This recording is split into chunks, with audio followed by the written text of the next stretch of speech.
فقیر کی بھوک صرف اس کی جان کھا لیتی ہے، جبکہ سلطان کی بھوک ملک و ملت کھا جاتی ہے۔ زندگی ایک کھیل ہے، جیتو گے تو کامیاب ہو جاؤ گے اور ہار جاؤ گے تو سمجھدار بن جاؤ گے، لیکن کامیاب ہونے سے پہلے سمجھدار بننا ضروری ہے، یعنی جیتنے سے پہلے ہارنا ضروری ہے۔ اکثر لوگ پوچھتے ہیں کہ اچھے اور برے تعلق میں کیا فرق ہے؟ اس کا بڑا آسان سا جواب ہے کہ ہر وہ تعلق جو آپ کو خدا کے قریب کر دے وہ اچھا تعلق ہے، اور ہر وہ تعلق جو آپ کو خدا سے دور کر دے وہ برا تعلق ہے۔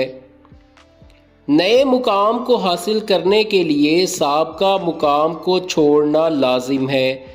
جو کئی سال سے منفی سوچنے کا تجربہ رکھتا ہو، اس کے لیے منفی سوچنا بہت آسان ہے۔ جواب پہلے سے ہمارے اندر چھپے ہوتے ہیں، صرف سوال کرنے کی دیر ہوتی ہے۔ وقت اور سمجھ ایک ساتھ خوش قسمت لوگوں کو نہیں ملتے، کیونکہ اکثر وقت پر سمجھ نہیں ہوتی اور سمجھ آنے تک کا وقت نہیں رہتا۔ ایسا انسان کبھی دولت حاصل نہیں کر سکتا جو اپنا مال روک کر رکھتا ہو اور دوسروں کا حق کھاتا ہو۔